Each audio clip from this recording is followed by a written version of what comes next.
All right. Who is the best candidate for the 49ers defensive coordinator position? I have a strong lean toward a certain candidate. And look at the thumbnail that Mike made. We've got Robert Saleh, Jeff Ulbrich over there on the left side. We'll talk about some of the other guys on the right, including Dennis Allen, and I believe that's Deshae Townsend on the right side.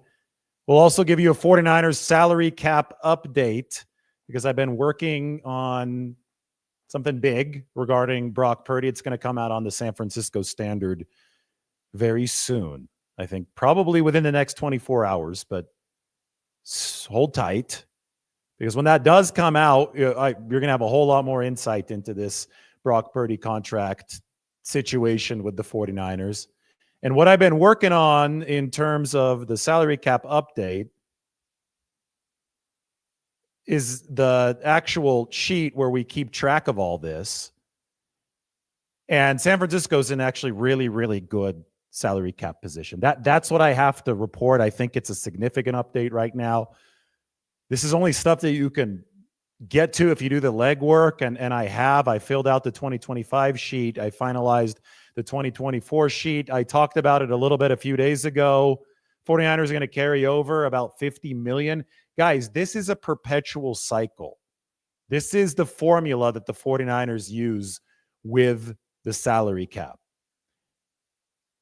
They restructure deals to the greatest extent possible, and by that I mean they take base salary and convert it to signing bonus in these contracts so that it's amortized, prorated into the future for up to 5 years. That's how the NFL salary cap structure works. And they create a big gaping hole of room in every near-term year that they're in. So they did this in 2023, the night before the season opener against Pittsburgh. I still remember writing the Nick Bosa contract analysis when I was in Pittsburgh, and the 49ers restructured like 3 or 4 deals, and they opened up $40 million of salary cap space, and they operated 2023 with the most room in the NFL, like 40 plus million over the course of the season. They did something really similar this past season, and they have ended this past season, here are the final 2024 books, with about $50 million of salary cap space. So unused space carries over from season to season. They carried over $40 million from 2023 to 2024. They're carrying over $50 million from 2024 to 2025. And because of that, I project them to have $60 million on a 53-man cap projection in 2025, once you carry over the $50 million. I will also give you a little bit of a spoiler alert regarding what I'm coming out with here, maybe over the next 24 hours. I know Brock Purdy's very likely 2025 cap hit under his new contract once that is attained. I think it's going to be around $12 or $13 million. And if it is around $12 or $13 million, you can do the math. It's not that hard at that point. We've done the legwork at this point. $60 million in room. Purdy's cap hit currently accounts for $5.2 million. If it is $12.1 million, I'm going to just do the change on the spreadsheet right now. 49ers would have $52.7 million left over, even after giving Brock Purdy a mega deal. $52.7 million left over to sign 13 more players. I've got 40 on my projection there. So the 49ers, even after Brock Purdy's mega deal, would be ready to do the whole cycle again. They'd sign 13 more players. They'd restructure some guys. They'd make sure some fat is trimmed off of contracts on the roster. You're already seeing one such maneuver with Javon Hargrave. And I project them to be able to roll over 30 to 40 million from 2025 to 2026. The cycle can just keep on continuing. So I'm sure that you watch a lot of things and read a lot of stuff that is all up in arms that the 49ers can't pay Purdy. They need him to take a massive discount, all this and all that. Guys, the proof is in the pudding. We're doing the work right here. We're looking at the financial situation. We've been analyzing it for several seasons. The 49ers have the money, and they've done a great job to keep this sustainable. And it's fascinating to look at the formula. If you want to take a look at the actual work that I've done on the sheet, you could go ahead and click on the link in the comment section.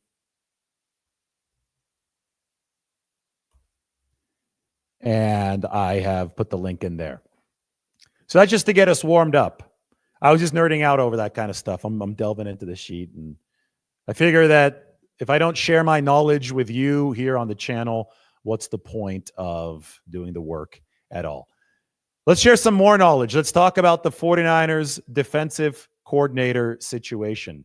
This is courtesy of our man, Mike. He makes good spreadsheets. Or I make good spreadsheets. Sorry. Mike makes good thumbnails. The defensive coordinator choice for the 49ers. Who is the best candidate? They've only officially announced the interviews of two, Robert Saleh and Deshae Townsend. But I think that the 49ers are going to dig much deeper here.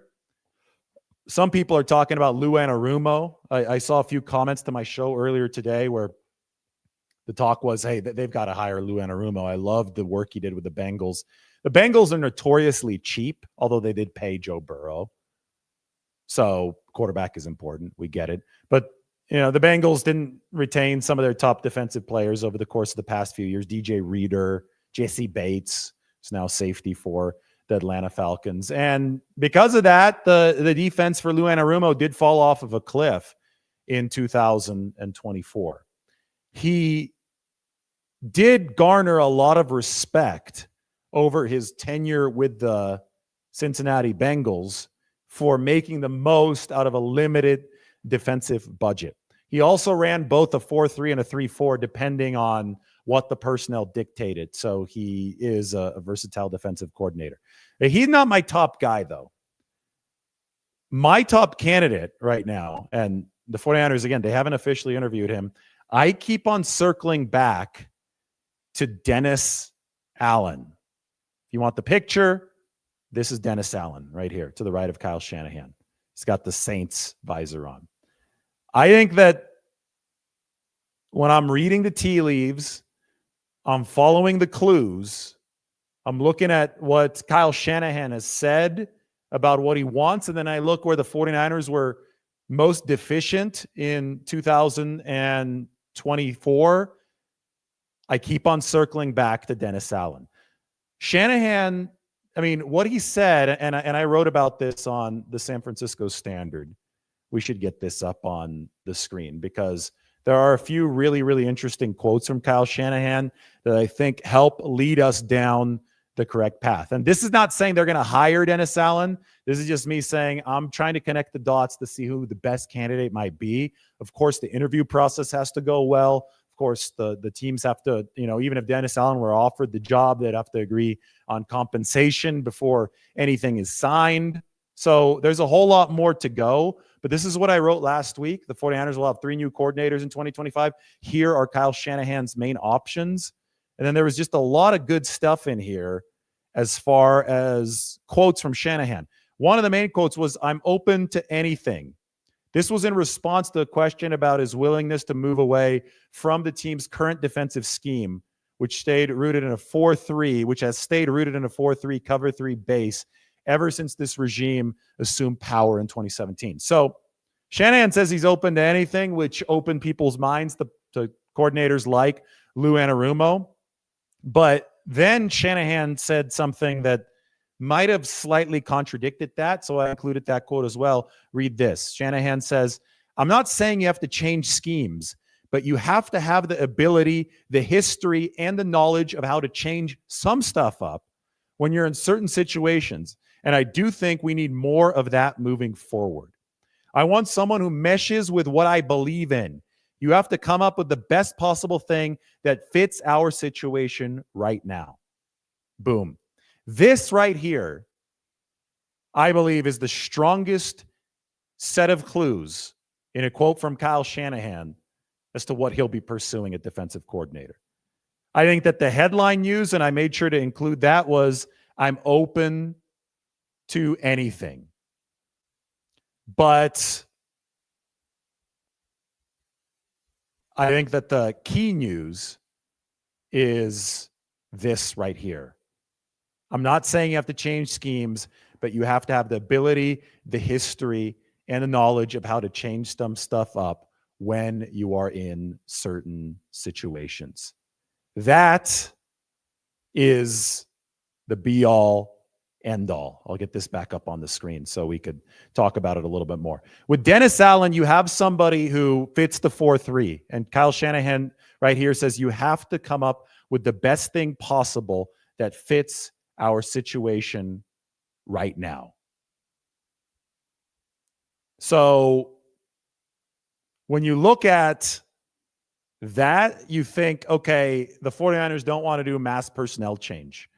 The 49ers want to make sure, I think, we heard Nick Bosa talk this year. We saw the defensive line start to perform better as the season progressed. I know that the last couple games were a disaster across the entire defense, but let's be realistic about who the 49ers are going to keep and who they're going to move on from. I think that the defensive line, they signed a lot of those guys to 2-year contracts. They were actually leading that defense at a certain point late in the season. I think of the game against the Rams where they played really well. Bosa was very happy with their play. I think the 49ers stay in a 4-3. So I think that Dennis Allen is somebody that meshes with what Kyle Shanahan believes in. I think that he can see Allen, who ran a 4-3 over all those years with the New Orleans Saints to really good effectiveness, who ran a 4-3 that the 49ers struggled to run against in the 2022 season.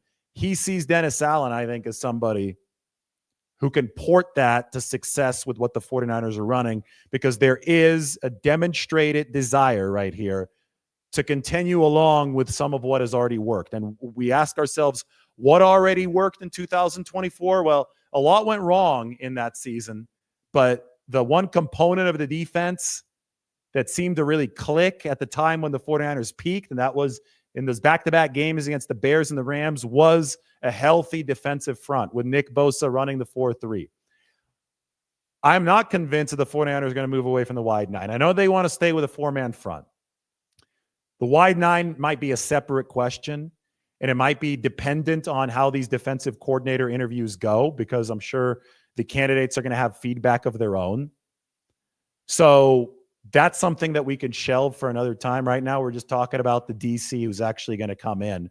But I do think that the high point of the season defensively is something the 49ers want to capture and recreate moving forward, obviously improve on and make more consistent.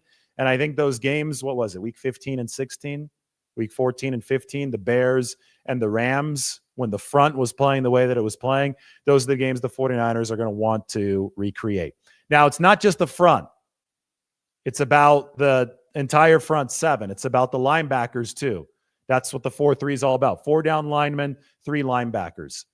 Everybody is really wondering about Dre Greenlaw's future at this point with the 49ers. And I think it's all going to come down to what they're running and then what his market is, right? And what they're running is going to depend on who they hire. So back to the first part of this quote now. Shanahan says, I'm not saying you have to change schemes, but you have to have the ability, the history, and the knowledge of how to change some stuff up when you're in certain situations. I think right there, Shanahan is clearly broadcasting that he wants a defensive coordinator with experience.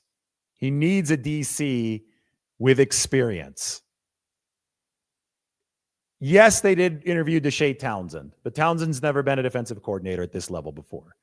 I think that they probably collected some good ideas from Deshae Townsend. There's other guys like Jim Leonard of the Denver Broncos, who's also never been a defensive coordinator before, who might interview with the 49ers. I think that would be a good idea. He did a great job as Denver's DB coach this year.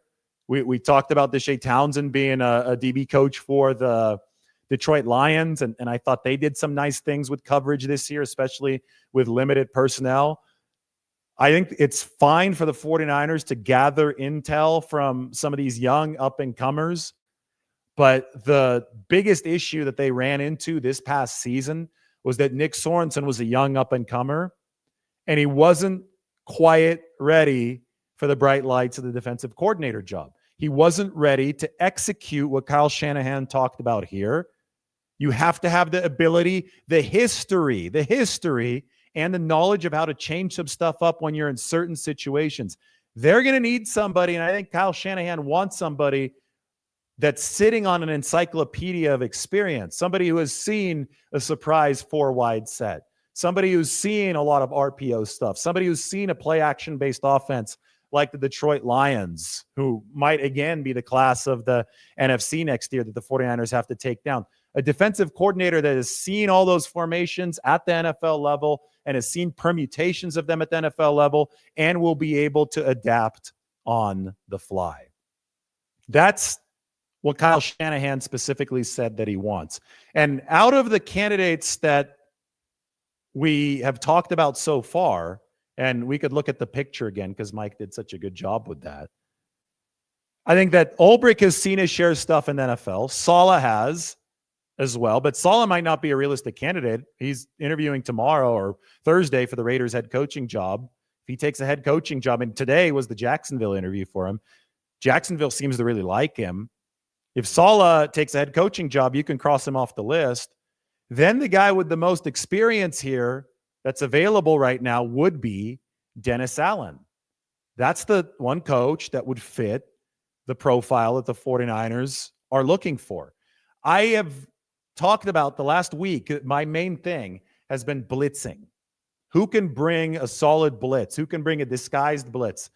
The biggest problem for the 49ers last year, I think, from just a play calling schematic perspective defensively, is that it was way too vanilla. I get it. This is a defense that does not like to bring pressure. It hasn't. Robert Saleh had one of the lowest blitz rates in the league in 2017, one of the lowest blitz rates in the league in 2018. Those 2 years didn't really matter. He was building the structure of the defense. The 49ers weren't looking to necessarily win now in those 2 years. They were looking to build the program in those 2 years. 2019 shows up and Saleh gets his defensive front, right? He gets Nick Bosa. He gets Dee Ford. Fred Warner has matured into his second season. Richard Sherman has had a chance to tutor the young defensive backs for the second year. By the way, cool full circle moment in the game last night. Ahkello Witherspoon delivers the hit on Sam Darnold on the cornerback blitz that turns into the fumble, that turns into the return, that effectively seals the game for the Rams. Remember, Ahkello was a third-round pick of the 49ers back in 2017. When Richard Sherman showed up in 2018, he was the ideal mentor for Ahkello Witherspoon. The 49ers essentially had a defensive coordinator as a player on the field. And the cool part about that was that back in 2018, 2017 too. I mean, early in that defense, the 49ers were trying to build a carbon copy of the Legion of Boom. I know that Ahkello Witherspoon never blossomed into a star player for the 49ers, but it was all part of the story. And they drafted Ahkello because he was tall. I think he was 6'2", 6'3". Reminded him physically of Richard Sherman, who was a 6'3" cornerback, who was that prototypical tall corner for the press man coverage that you need in the cover three. And then they brought Sherman in as a free agent after Seattle cut him in 2018, specifically to mentor guys like Ahkello Witherspoon, because Saleh, who came from Seattle and Jacksonville, the Gus Bradley, Dan Quinn, Pete Carroll 4-3 that traced all the way back to the 49ers scheme in 1995. Saleh was trying to implement what worked there. So what better way to do it than by bringing the actual prototypical corner from that Legion of Boom himself and Richard Sherman to the team. So yesterday, after Ahkello Witherspoon, who's now with the Rams, forced the fumble, Richard Sherman, it was like a proud mentor tweeting at Ahkello Witherspoon. I thought it was really cool. I thought that there was a full circle moment there for Ahkello Witherspoon, who, by the way, is now in his 8th year in the league.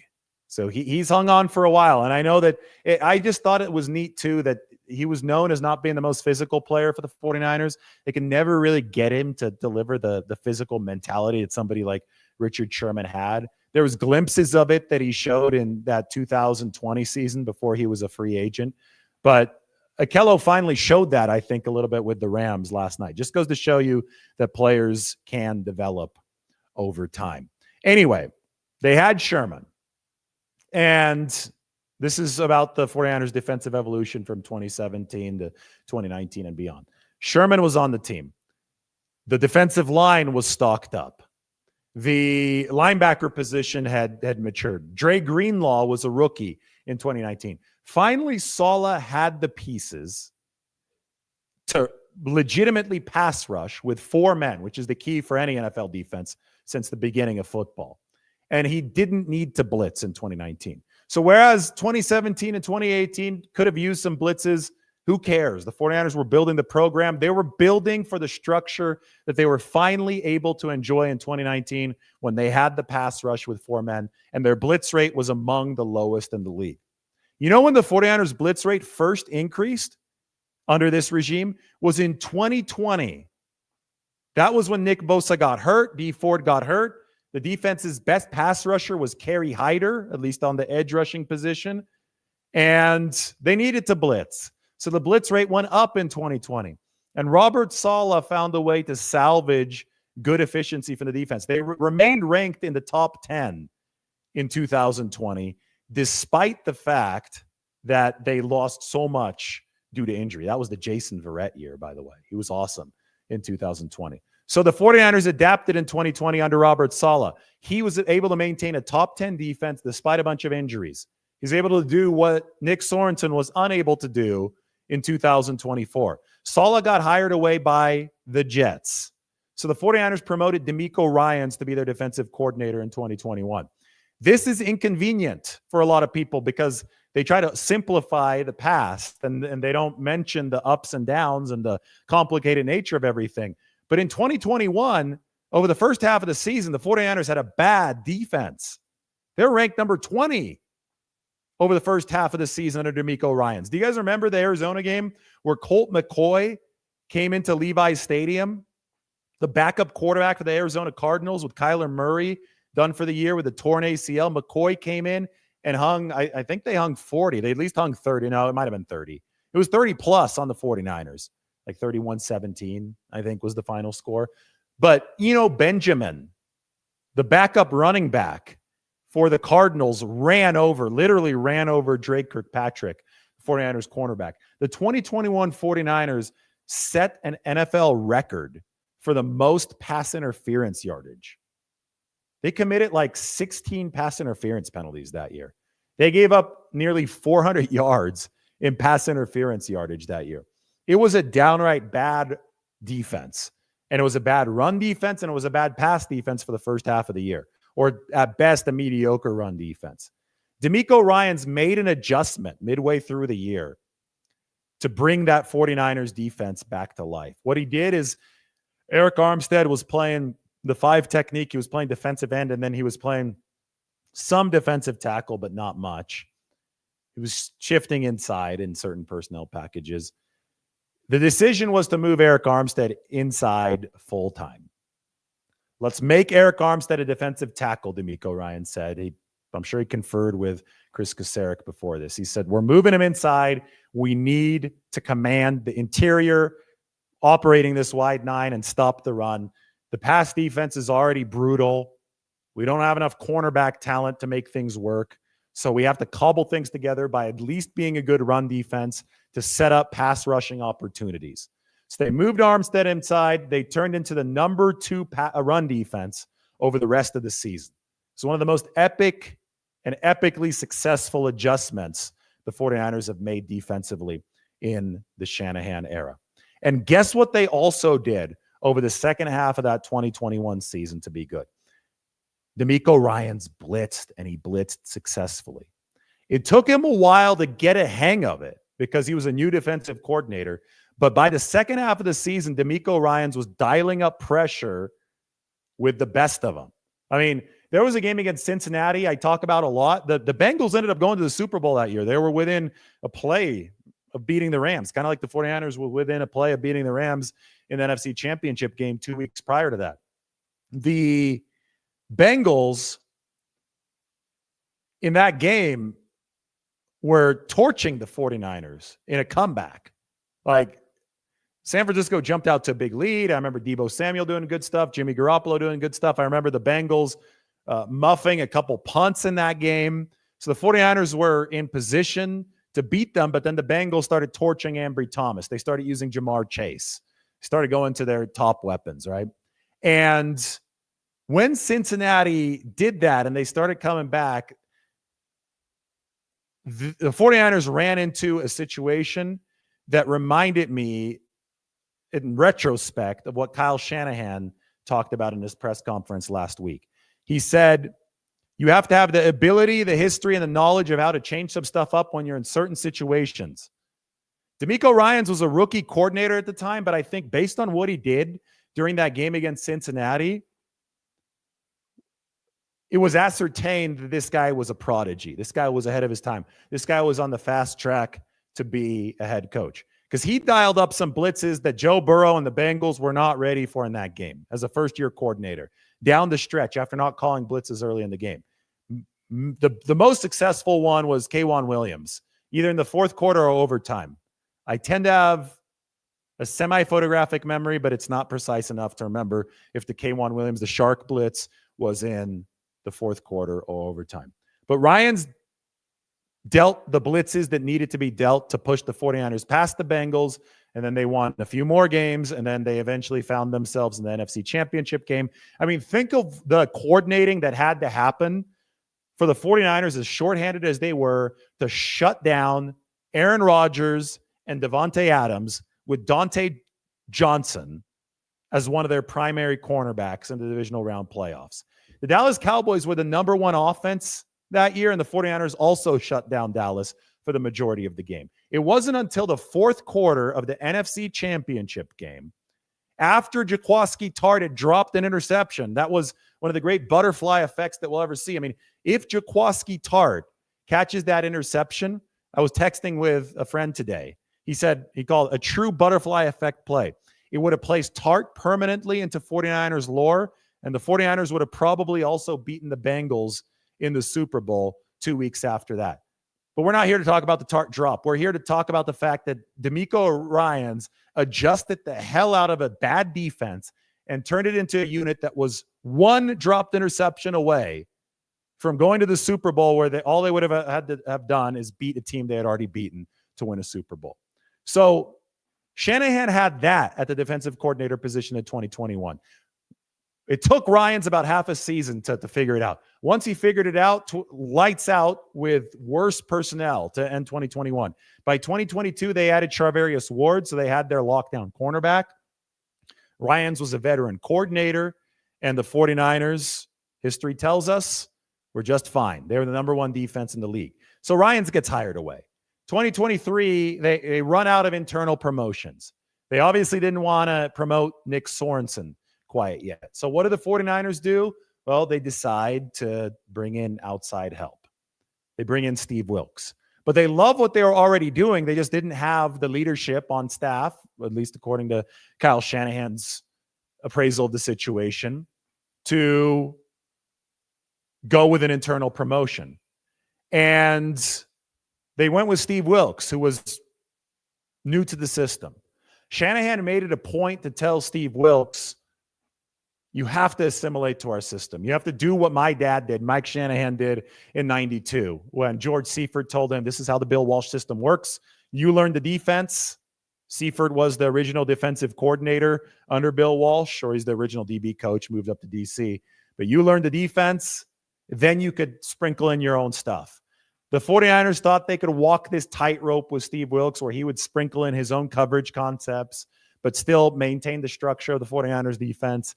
It didn't work. Everybody knows it didn't work. Their run defense fell off a cliff. They went from number 1 to number 26 in run defense. The defense fell from number 1 to number 10. Steve Wilks gets fired.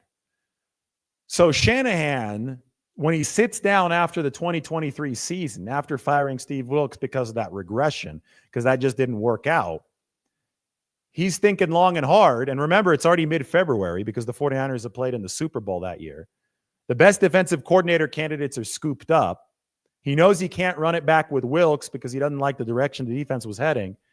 So he says, well, the last time that we ran with an in-house guy, it worked.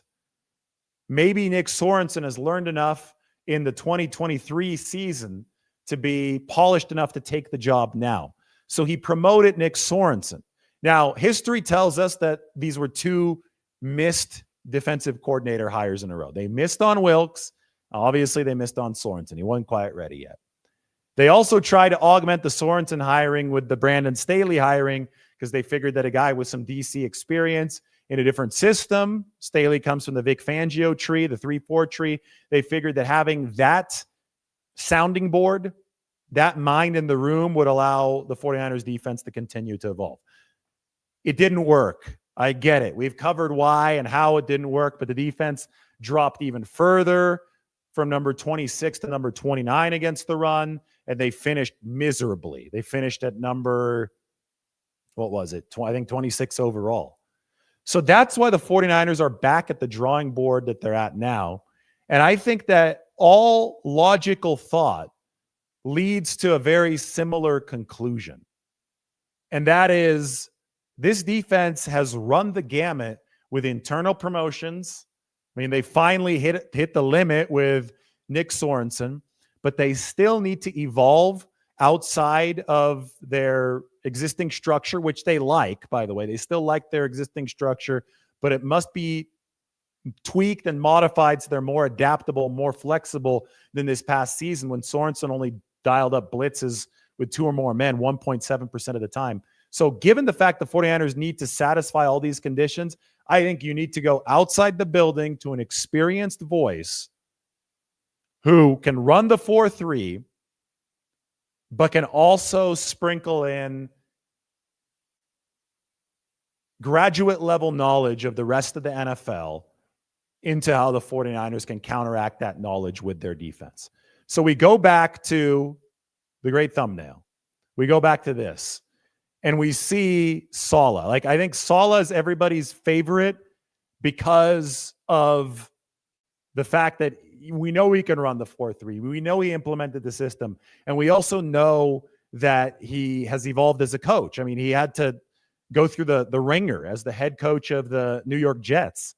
So I think that Saleh would be a great candidate for the 49ers. But the fact that he'd be a great candidate for the 49ers means that he's getting head coaching jobs with worse teams elsewhere, or head coaching opportunities to interview with other teams elsewhere. Will he get hired as a head coach? Maybe to probably. The latest report is that Jacksonville really likes him. So the 49ers have to be ready to move on without somebody like Robert Saleh, which is why, you could look at the second in line to Saleh in New York, Jeff Ulbrich, the former linebacker of the 49ers from 2000 to 2009 from San Jose, obviously learned under Saleh. Knows Kyle Shanahan from time spent together on the Atlanta Falcons coaching staff. Both of these guys, they were the architects of the New York Jets defense, which was really good for most of the time over the past few years. It was really good up until Woody Johnson decided to fire Robert Saleh and throw Jeff Ulbrich into the interim head coach role. So he was out of the DC role. But the Jets blitzed. They upped the blitz rate. They did what the 49ers, I think, really need to do. They adapted.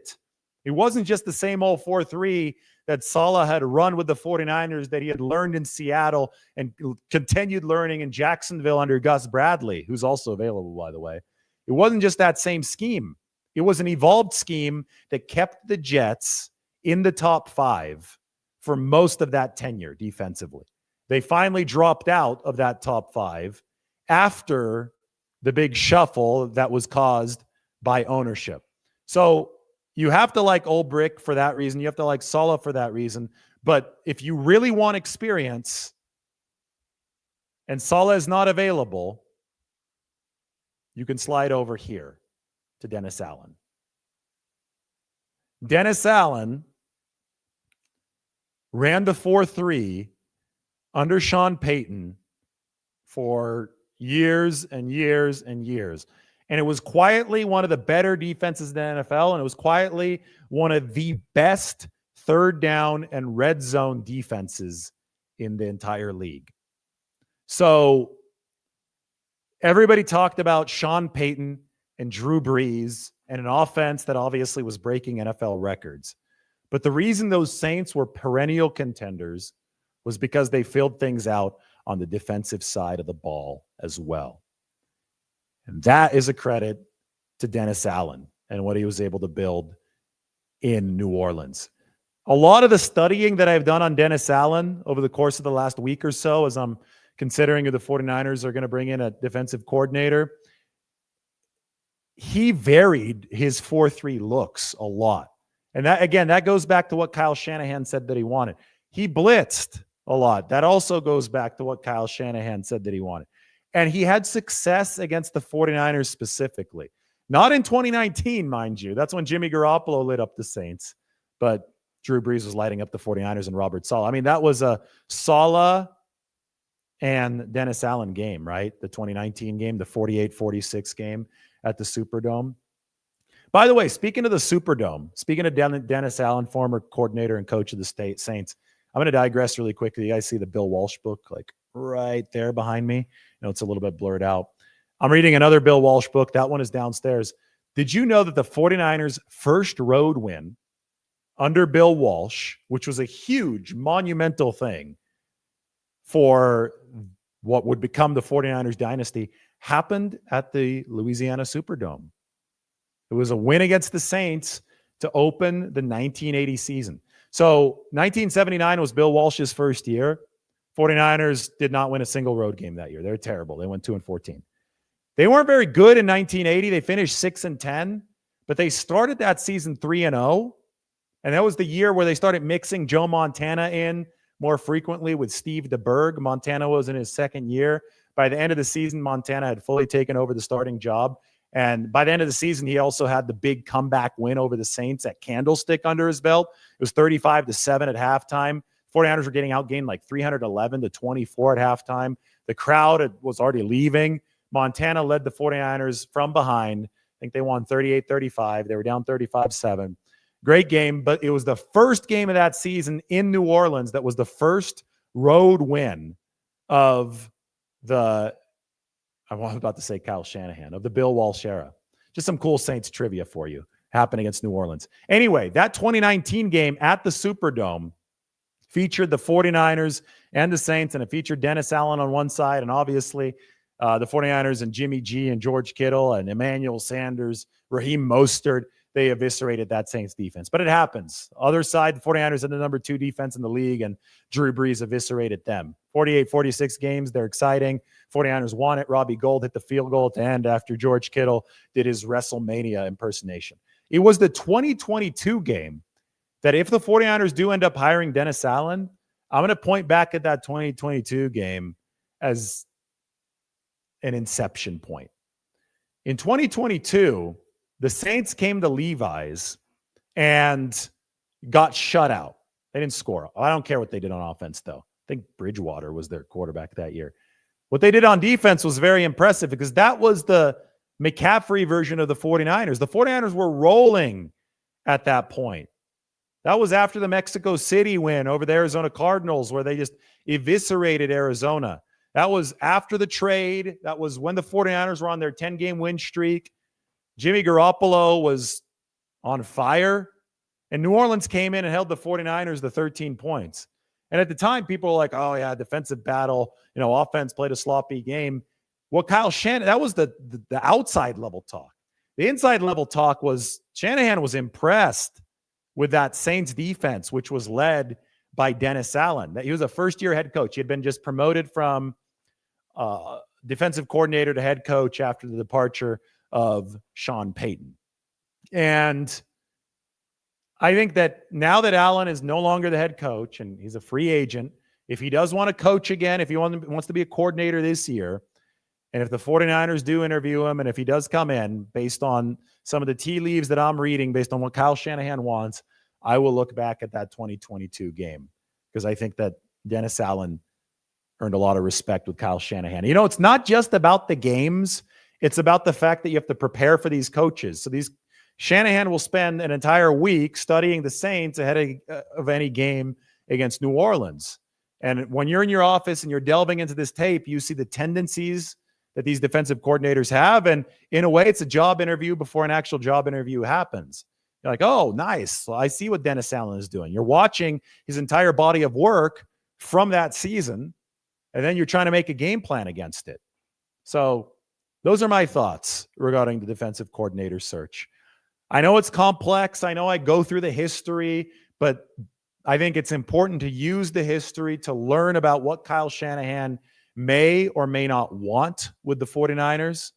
And once you do know the full picture, then you could start to connect the dots and be a little bit more predictive about what the 49ers might do. So those are my thoughts on the potential best candidate at the defensive coordinator position. Update today for the 49ers. San Francisco has interviewed Chris Tabor to be their special teams coordinator. Speaking of experience, this is the most experienced candidate that the 49ers have brought in officially so far, at least out of what they've announced. Tabor has coached special teams at the NFL level for the last quarter century. He first came up as an assistant special teams coordinator for the Chicago Bears in their dominant era of special teams play. Remember when they had Devin Hester? Not only did they have Hester, but they also returned a missed field goal from the 49ers on one of the windiest games ever at Soldier Field because it's right off Lake Michigan. They had a 109-yard return for a touchdown at the end of the half. That was one of the more embarrassing moments in 49ers history. That came while Chris Tabor was the assistant special teams coordinator of the Bears, to give you an idea of how long he's been doing this. But I'm sure some of you longtime fans remember this was back during the dark ages of the 49ers. There was a field goal. I don't know if it was Joe Nedney kicking at the time, but the wind, it was just a total joke. The wind blew this thing like 30 yards to the side. And because the Bears were ready for that kick to miss by a lot, they put a returner back there. And the returner got the ball right in front of the goal line, and he ended up against all the big men on the field. You know, it was a touchdown running against the fat guys. He ran 109 yards for a touchdown, and the 49ers would lose in yet another game. They lost a lot of games back in that era. Anyway, Chris Tabor is the latest interviewee. They previously had interviewed two other candidates. If you go to my depth chart, you can look to see all the interviews. Tabor, Jet Modkins, Chris Banjo, defensive coordinator interviews, Deshae Townsend, Robert Saleh for San Francisco. I talked about Townsend a little bit earlier. Mike Artaza said that the Colts are setting up an interview with Dennis Allen. I just got a text from him. So if the 49ers want Dennis Allen, they better move on that front, because the Indianapolis Colts no longer have Gus Bradley there in Indianapolis. They're going to be moving to another 4-3 guy, and Dennis Allen is going to be one of the candidates. And who knows, maybe there's something that will prevent the 49ers from going the Dennis Allen direction. Maybe there's something that Kyle Shanahan doesn't quite like as his own defensive coordinator. But I can say that 2022 game and Dennis Allen's pedigree and Kyle Shanahan's quotes about this position, I do think that a lot of those things line up. Earlier today, we talked about the 49ers having the easiest schedule in 2025. That includes a trip to face the Saints in the Superdome. I'm ready for some of your questions. Let's go for it.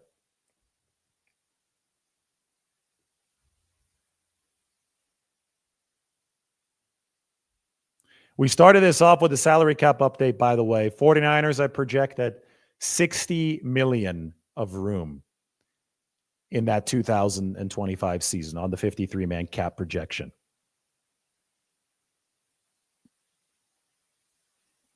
Time to post your questions.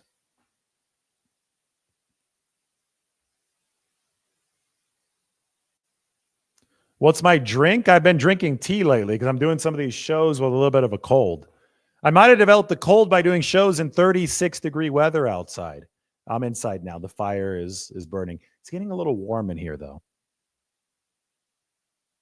I think Jim Schwartz from Cleveland is still under contract. I'm not 100% sure about that, though. But Jim Schwartz plays the 4-3, and he also runs a wide 9. He's also an experienced coordinator.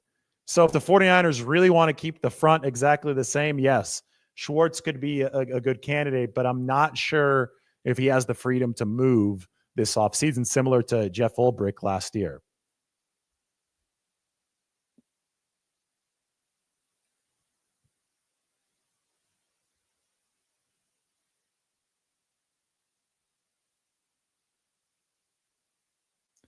When do the 49ers need a higher defensive coordinator by?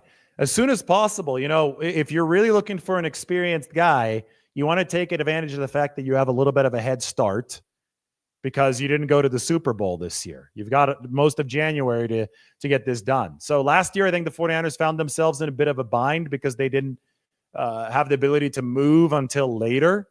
This year, you'd like to move sooner because the futures of some of your defensive players like Dre Greenlaw and Talanoa Hufanga, one of the big variables the 49ers are waiting on that front is the defensive coordinator position. Do I expect the 49ers to clean house with the defensive coaching staff? I don't, because I have, read some of what Kyle Shanahan has said going back to this. He's saying you don't have to change everything, but that could be a sticking point if you're trying to bring in one of these really experienced names, like a Dennis Allen, like a Gus Bradley, if we want to toss out another name. Those guys have enough cachet in this league. They've been around for long enough to where they might demand, I want my own staff in there. And that staff might not overlap with what you already have. So this is a tricky question to answer. And right now we're operating with the fog of war. We don't know how the 49ers are going to proceed, and we don't know exactly what the downstream effects regarding the staff are going to be.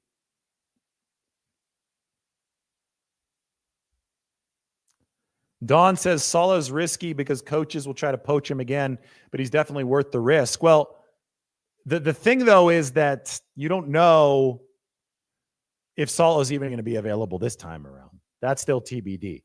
Now, I do understand the sentiment, and I think somebody like Dennis Allen could potentially be the 49ers' Steve Spagnuolo. Spagnuolo has already failed as a head coach. It doesn't seem like he even wants to be a head coach anymore. He might be a lifelong DC at this point. Perfect for the Chiefs. They get continuity. The one thing the 49ers have not had is continuity. Robert Saleh left after 2020. DeMeco Ryans was there for 2 years. Steve Wilks was there for 1. And then Nick Sorensen was the defensive coordinator for 1. So they've had they're going to have 3 defensive coordinators in 3 years.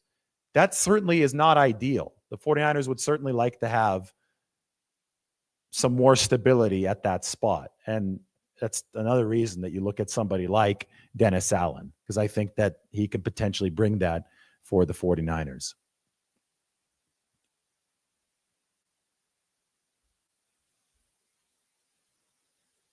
You misspelled fossil. It's not F-O-S-S-I-L. It's F-A-S-S-E-L. I just think it's funny that John Fossil's special teams units have been good. He's regarded as one of the better special teams coordinators in the game. Of course, he's had some nice talent. Dallas has Kavontae Turpin, and Fossil got to coach him. Nice return piece. There's Darren Rizzi. Speaking of the Saints, Rizzi, really good special teams coordinator, probably available as well. Fossil, formerly of the Cowboys. I know McCarthy has moved now. You have to look into that. Chris Tabor, experienced special teams name that the 49ers looked at. I made this point earlier, though. Brian Schneider was considered a really good special teams coach over his time in Seattle. I don't think he suddenly became a bad coach. I think that the environment of a team, because you never really construct the roster to be good at special teams unless you're totally obsessed with it. I guess Belichick might have been obsessed at that level. But generally, you're looking to be good at offense and defense, and then the leftovers play special teams, and you hope there's enough overlap. I really think that team culture and mentality about special teams is what most influences how that phase of the game plays. So that explains why Schneider had good special teams units in Seattle, but they only got worse in his time with the 49ers. I think that Shanahan has to reemphasize his commitment to special teams, not just through acquisitions, not just through, what he says at press conferences, but in his everyday philosophy. Can't have offhand jokes about special teams, just not screwing things up. Can't be blasé about the whole operation. This has to be a full commitment to special teams so that whoever is at that coordinator position is able to succeed. Chris always has good questions. Do you think Purdy's contract talks will be quieter than Debo, Ayuk's, and Bosa's? I really don't know. The initial hints that we've gotten publicly are yes. But maybe it's just people saying all the right things to the media. So we have to be wary of that. The 49ers have been very clear about saying that Brock Purdy is their guy. They want him around for a long time. They're making it sound like they're operating in very good faith. Brock Purdy has said that he wants to be the 49ers quarterback for a long time, that he's their guy. And I'm sure Shanahan and Lynch have told him the same thing, and that he wants to get this deal signed sooner rather than later. It was not nearly as harmonious when it came to public comments in the earlier contract talks, especially with Brandon Ayuk and Deebo Samuels. Nick Bosa was mainly quiet. But with Ayuk and Samuel, you had a lot of extracurricular drama, right? You had social media. Brandon Ayuk was crying at his locker during his press availability 2 days after the Super Bowl. It all foreshadowed to not be really the easiest thing. Yeah, I even wrote about it in the San Francisco Standard. This is worth putting up on the screen. It was one of the 10 exact moments that 2024 season fell apart. Tears in the locker room. It was foreshadowing that this was not going to be easy. We've gotten the opposite messaging from Purdy, and also markedly different messaging from Lynch and Shanahan regarding Purdy and this potential contract. And this all happened last week. So part of me does say, yes, this is going to be easier. But this is also a mega deal. I think Purdy has every right to ask for $60 million or more based on his accomplishments in the league so far. So, and even though APY, I get it, doesn't ultimately matter. It is significant, though, to parties in this deal. It will be. I know that for a fact. So it's going to be really interesting to see how involved John Lynch and Kyle Shanahan are when they're involved in the process. How important it is for the 49ers to get this done sooner rather than later, just for team chemistry, for vibe purposes. And how seriously they take that probably is going to determine how quickly this does get signed. But in the case of these deals, you always have to be ready for it to be a marathon. But then you look at some signs that show you maybe it's going to be a little bit quicker. And I think that we have some of those signs already. So we'll see. All right, guys, I'm tired. I'm calling it. Fun show. I wanted to go for about an hour. I made it to 53 minutes. You can go ahead and watch the update from before this. That was as in-depth of a breakdown of the 49ers thinking a defensive coordinator as I think you're going to get. So if you agree, hit that subscribe button right now. Much more coming tomorrow and moving into the offseason. Thanks for watching. We'll see you very soon.